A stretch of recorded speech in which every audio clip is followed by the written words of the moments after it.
کے نام سے جو بڑا مہربان نہایت رحم والا ہے۔ اے پیغمبر صلی اللہ علیہ وآلہ وسلم، جو چیز خدا نے تمہارے لیے جائز کی ہے تم اس سے کنارہ کشی کیوں کرتے ہو؟ کیا اس سے اپنی بیویوں کی خوشنودی چاہتے ہو؟ اور خدا بخشنے والا مہربان ہے۔ خدا نے تم لوگوں کے لیے تمہاری قسموں کا کفارہ مقرر کر دیا ہے، اور خدا ہی تمہارا کارساز ہے اور وہ دانا اور حکمت والا ہے۔ اور یاد کرو جب پیغمبر نے اپنی ایک بیوی سے ایک بھید کی بات کہی تو اس نے دوسری کو بتا دی۔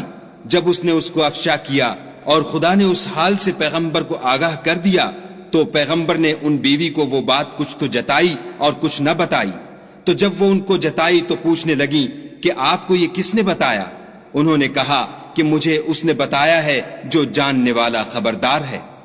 اگر تم دونوں خدا کے آگے توبہ کرو تو بہتر ہے، کیونکہ تمہارے دل کج ہو گئے ہیں، اور اگر پیغمبر کی ایذا پر باہم اعانت کرو گی تو خدا اور جبرائیل اور نیک کردار مسلمان ان کے حامی اور دوست دار ہیں، اور ان کے علاوہ اور فرشتے بھی مددگار ہیں۔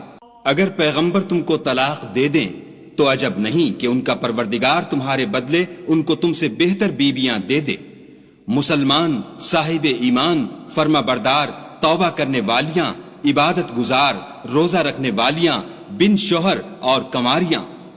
مومنوں، اپنے آپ کو اور اپنے اہل و عیال کو آتش جہنم سے بچاؤ، جس کا ایندھن آدمی اور پتھر ہیں، اور جس پر تند خو اور سخت مزاج فرشتے مقرر ہیں۔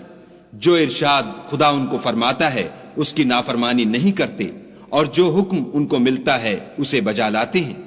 کافروں، آج بہانے مت بناؤ، جو عمل تم کیا کرتے ہو انہی کا تم کو بدلہ دیا جائے گا۔ مومنوں، خدا کے آگے صاف دل سے توبہ کرو، امید ہے کہ وہ تمہارے گناہ تم سے دور کر دے گا، اور تم کو باغ ہائے بہشت میں جن کے نیچے نہریں بہ رہی ہیں داخل کرے گا۔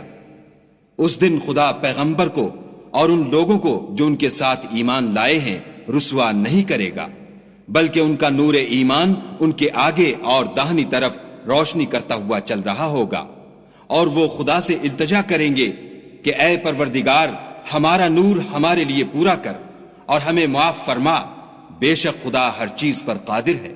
اے پیغمبر صلی اللہ علیہ وآلہ وسلم، کافروں اور منافقوں سے لڑو اور ان پر سختی کرو، ان کا ٹھکانہ دوزخ ہے اور وہ بہت بری جگہ ہے۔ خدا نے کافروں کے لیے نوح کی بیوی اور لوط کی بیوی کی مثال بیان فرمائی ہے۔ دونوں ہمارے دو نیک بندوں کے گھر میں تھیں، اور دونوں نے ان کی خیانت کی، تو وہ خدا کے مقابلے میں ان عورتوں کے کچھ بھی کام نہ آئے، اور ان کو حکم دیا گیا کہ اور داخل ہونے والوں کے ساتھ تم بھی دوزخ میں داخل ہو جاؤ۔ اور مومنوں کے لیے ایک مثال تو فرعون کی بیوی کی بیان فرمائی کہ اس نے خدا سے التجا کی کہ اے میرے پروردگار، میرے لیے بہشت میں اپنے پاس ایک گھر بنا، اور مجھے فرعون اور اس کے اعمال زشت معال سے نجات بخش، اور ظالم لوگوں کے ہاتھ سے مجھ کو مخلصی عطا فرما۔ اور دوسری عمران کی بیٹی مریم کی، جنہوں نے اپنی شرمگاہ کو محفوظ رکھا تو ہم نے اس میں اپنی روح پھونک دی، اور وہ اپنے پروردگار کے کلام اور اس کی کتابوں کو برحق سمجھتی تھی اور فرما برداروں میں سے تھی۔